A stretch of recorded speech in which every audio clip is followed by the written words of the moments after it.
행복한 안식일입니다. 계셔야 할 분들이 안 계시니까 참 마음이 아픕니다. 오케이.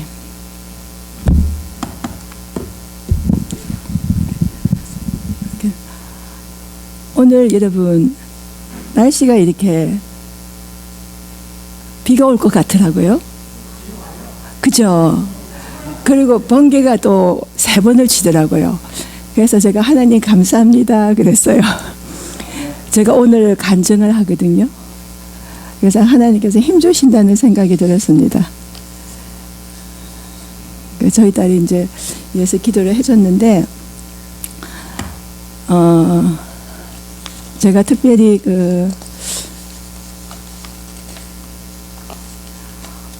오늘 교장 인사는요, 제가 그냥 다 같이 순서랑 같이 하니까 요 간증하는 시간에다가 이제 시간을 제가 들도록 하겠습니다. 여러분 어떻게 한 주 많이 더웠지만 잘 계셨죠? 네. 예, 하나님 은혜가 참 감사하다는 매 순간 하루하루를 살면서 그런 생각을 많이 합니다. 우리 김철주 사모님,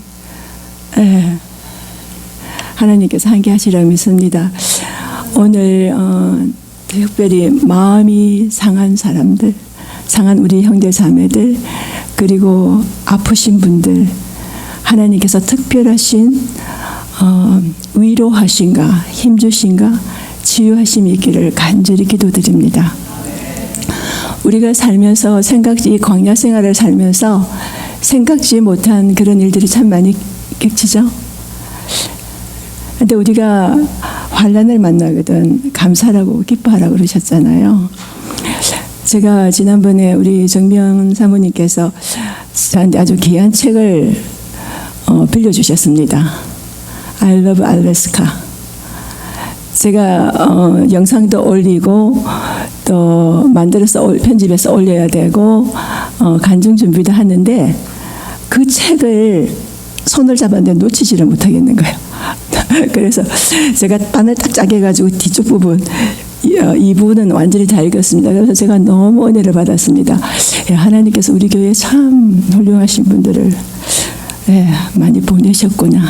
김성원 목사님 부부를 의시하여 우리 여기 앉아 계시는 모든 한 분 한 분들이 참 귀하신 분이라는 생각이 들었습니다.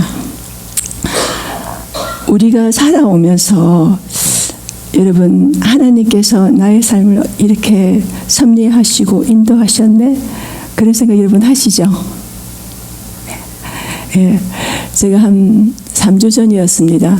저의 남편 사진 앞에 이렇게 앉아서 한참을 있었습니다. 제가 한참을 있다가 하나님께서 그와 저의 삶 속에 깊이 개입하셔가지고 인도하셨다는 것을 제가 생각하게 되었습니다.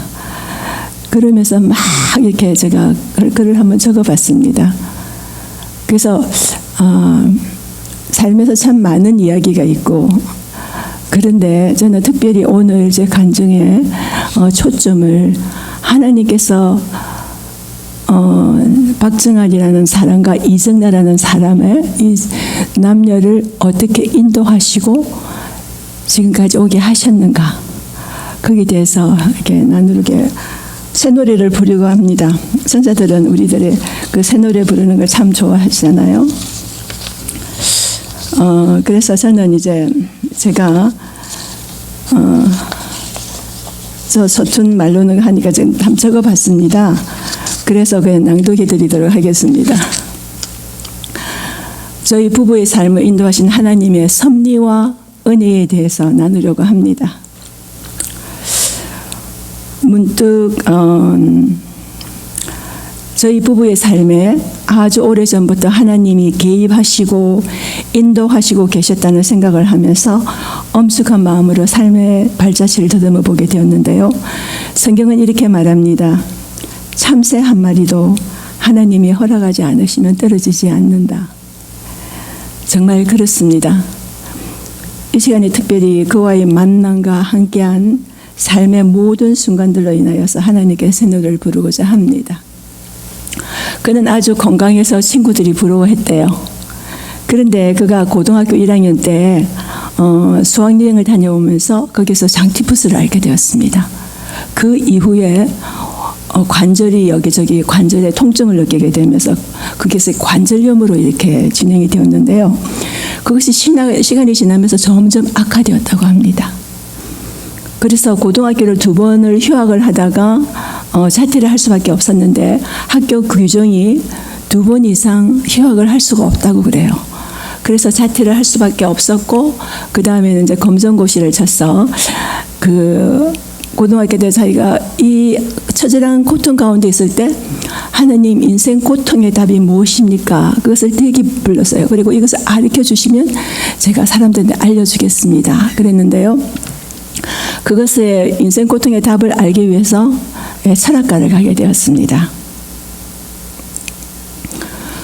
그 불치라고 하는 강지성 척추염이 그 통증이 얼마나 극렬했는지 그 통증이 마치 바늘로 온몸을 찌르는 듯 하였대요. 그리고 30분 이상 잠을 못 잤는데 자다가 깨다가 통증 때문에 그렇게 했는데요. 그 통증이 너무 심해서 차라리 내가 통증을 느끼지 못하는 불구장애자가 부러웠다고 했습니다. 한참 그 감수성이 예민한 그 고등학교 때 그 인생의 답이 뭐냐고 그렇게 해서 이제 철학과를 가게 됐는데요. 여기서 이제 잠깐 제가 이제 저의 어린 시절과 청년의 때를 잠깐 뒤돌아봅니다. 제가 초등학교 4학년 때 나이팅게일 자서전과 슈바이처의 자서전을 제가 읽게 되었습니다. 근데 그 책을 읽으면서 이 사람들 삶이 참 아름답고 보람되겠구나. 그러면서 나도 이렇게 살았으면 참 좋겠다. 그러면서 제 나름대로의 그 인생에서 첫 번째 그 밑그림을 대상을 하게 되었는데요. 사춘기를 지나면서 주위에 이제 결혼한 친지나 언니들을 봤는데 다 이제 대학에서 이제 전공 분야를 공부를 힘들게 하고 어떤 분은 또 상도 받았어요. 그래서 장래가 이렇게 유망한 분이었는데도 결혼을 하고 나면서 그냥 전업주부로 그냥 아이 기르면서 남편 뒷바라지면서 사는 걸 보면서 나는 결혼하지 않고 독신으로 살아야겠다. 그런 마음을 먹게 되었습니다. 제가 대학교 1학년 때 그러니까 SD 영어학원 그때는 SD라는 그 약자가 뭔지도 몰랐습니다. 그때 제가 영어학원에 등록을 하게 됐는데요. 성령님께서 저를 인도하셔서 저도 나중에 보니까 성령님께서 인도하셨더라고요. 금요일 토요일마다 바이블 미팅이 있었는데 거기에 제가 참석을 하게 되었습니다. 그 제 또래 선교사들이 그러니까 앞에서 나와서 말씀을 전하는데 너무 저한테 신선한 감동이 왔습니다. 아주 단순한 언어로 하나님의 사랑을 전하는데 참 좋았습니다. 그걸 계기로 해서 제가 거기에 김평환 목사님하고 영어학원 제가 일주일에 5일을 가는데 가기 전에 수업 전 1시간 전에 성경 공부를 하면서 일주일에 5시간 성경 공부를 이제 3개월간 하면서 이 교회가 가지고 있는 것이 좀 더 성서적이구나. 그래서 저는 그전에는 이제 제가 장로교인이었는데 재림교회로 개종을 하게 되었습니다. 제가 이 사실을 알고는 집에서 막 핍박이 있었습니다. 그랬는데 이제 그래서 영어 학원도 못 다니게 되었는데요. 그때 이제 한 1년쯤 지나서 이제 고려신학대학의 신학교에 이제 목사가 되기 위해서 공부하고 있는 사촌 오빠가 있었어요.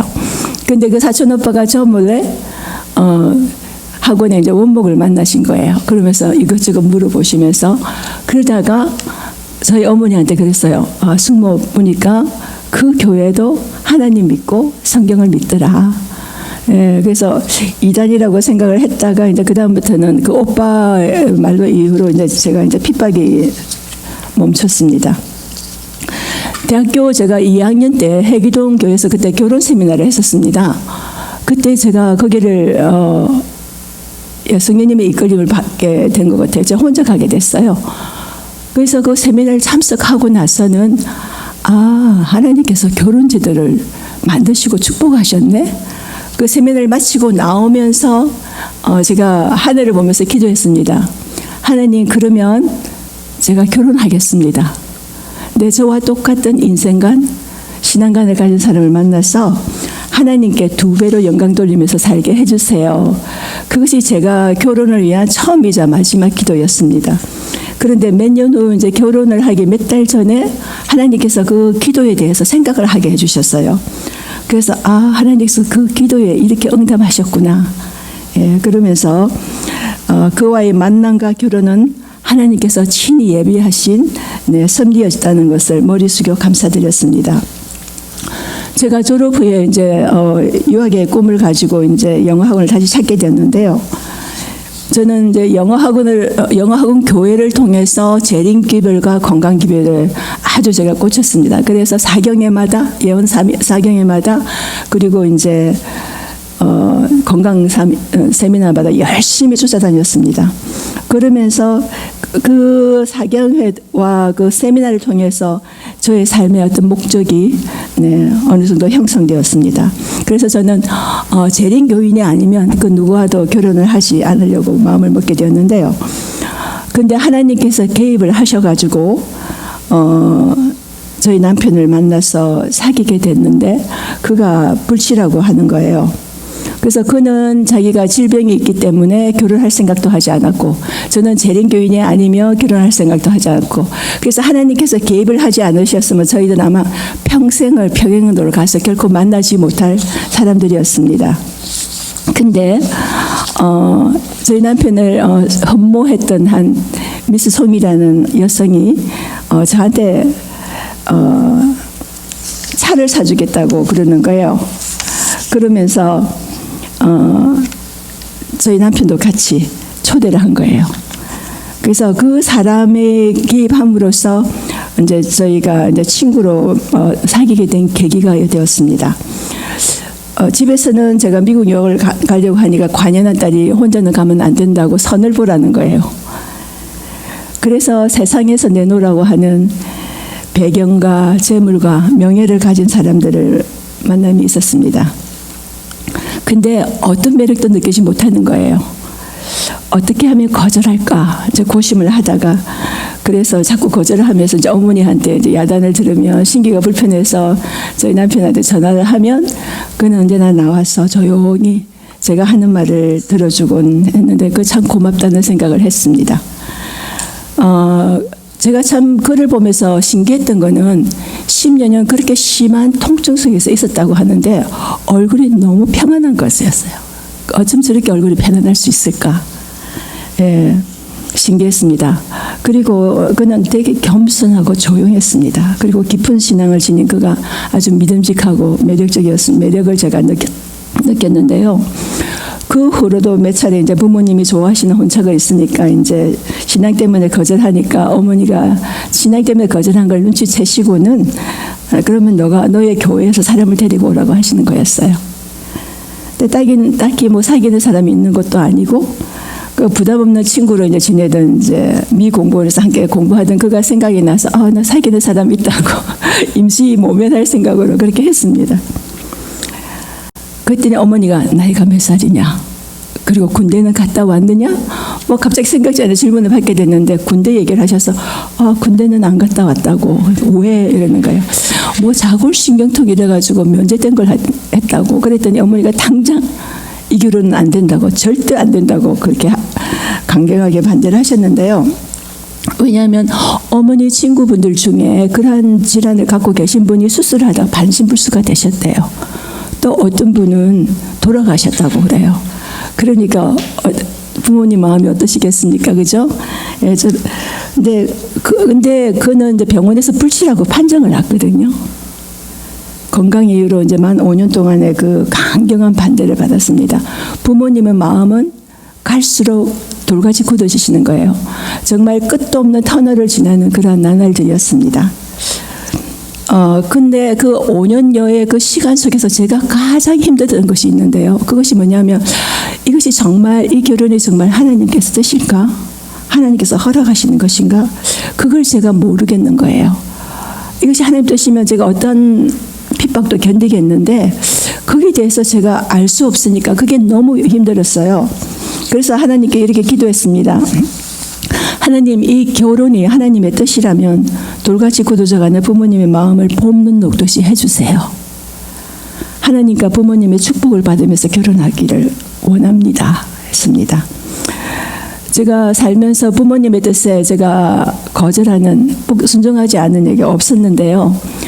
생각지 못하게 그 결혼 때문에 천하의 불효녀가 되었거든요. 그래서 너무 죄송하고 마음이 아팠습니다. 저 때문에 어머니께서는 40일 작정 기도를 수도 없이 하셨어요.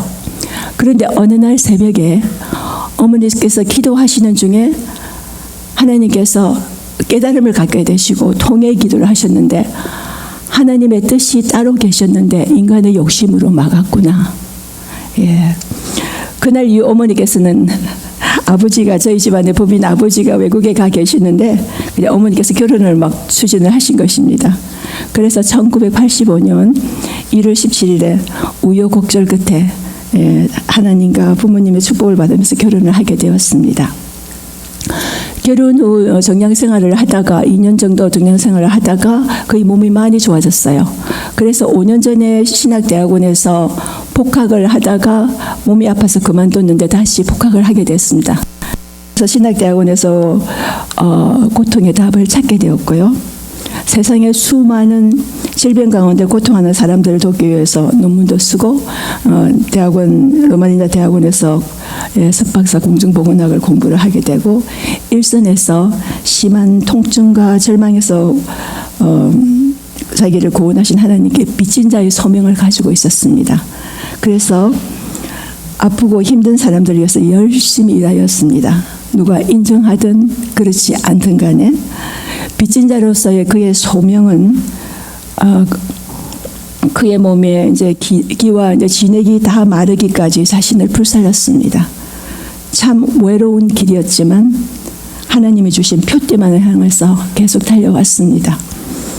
저의 사랑하는 남편이자 동역자였던, 이 세상에서 제가 유일하게 제 마음을 내보였던 베스트 프렌드인 그는 하나님이 원하시고 기뻐하시는 일이라면 계산하지 않고 최선을 다했습니다. 그의 몸이 피곤해도 누가 아프다면 달려가서 도와주던 사람이었어요. 참 고약한 평신도 지도자가 있었는데 그가 그를 괴롭혀도 그 영혼이 너무 불쌍하다면서 새벽에 2-3시간 그 사람을 위해서 간절히 기도하던 사람, 언제나 한결같은 마음으로 저에게 대해주던 사람이 저희 남편이어서 정말 저는 행복하였고 감사였습니다. 예. 이제는 모든 수고와 고생을 뒤로하고 주님 안에서 편히 쉬고 있으니 감사드립니다. 감당치 못할 시험 당함을 허락하지 않으시는 사랑의 주님께서 그가 잠든 날 제게 한 소명, 아니 저희 부부가 달려왔던 그 길을 계속하도록 저의 마음을 이끄셨습니다. 그가 하기를 계획하고 원했던 일, 그것을 하나씩 해나갈 것을 많이 그립지만 그의 유지를 받드는 일을 하면서 힘과 위로를 얻고요. 마치 그가 항상 옆에 있는 것 같이 제가 느끼니까 하나님께 감사드립니다. 저희 남편은 선교에 정말 전심이었습니다. 뭔가 마음이 아픈 사람들 보면은 특별한 마음을 가졌어요. 그래서 그런 사람이었고 어떤 상황에서도 평안을 잃지 않았어요. 부정적인 말을 듣거나 하는 것을 싫어했어요. 그리고 언제나 한결같은 사람이었는데 10하루 모자라는 40년 결혼 생활, 저희 부부는 손잡고 함께 한 길만 바라보면서 걸어오게 도우신 하나님을 찬양합니다. 참 진실되고 신실한 속이 깊은 남편과 함께 산 40년의 세월이 흐른 지금 저는 확신합니다. 그 모든 길은 하나님의 섭리였고 모든 것은 주님의 은혜입니다.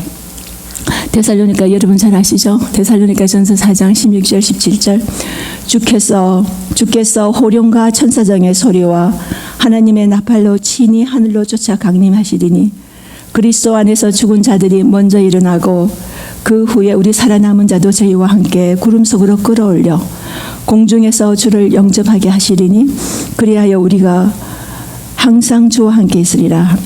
이 약속이 저의 확신과 기쁨이 되게 하신 하나님께 감사와 찬양을 드립니다. 모든 것이 주님의 은혜였습니다. 하나님 감사합니다. 네. 자, 우리 손님 오셨나요 혹시? 어머나, 박현선 지사님 나오세요. 제가 우리 김양숙 우리 집사님 이것을 좀 전해주시겠습니까? 여러분이 다 아멘 해주세요.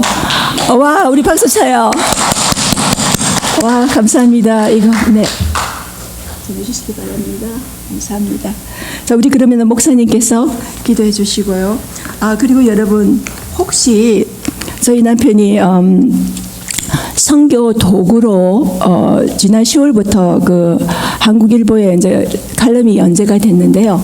그것을 사람들한테 부담 없이 전해줄 수 있는 소책자를 영문으로 만들어 놨더라고요, 작년에. 그리고 책 1권도 이제 번역을 다 마치고 제가 지금 출간하려고 준비를 하고 있는데요. 제목이 역경이 가져다주는 귀중한 선물입니다. 이제 한국에서 책자가 왔어요. 그래서 여러분 주변에 혹시 스트레스가 있다든지 몸이 아프신 분들을 이제 나누고 싶은 어떤 구독자들이나 계시면은 저 뒤에다가 놔둘 테니까 여러분께서 가져가세요. 원하시면 제가 더 갖다 드릴 수 있고요. 네, 목사님께서 기대해 주면서 안식일 학교 마치겠습니다.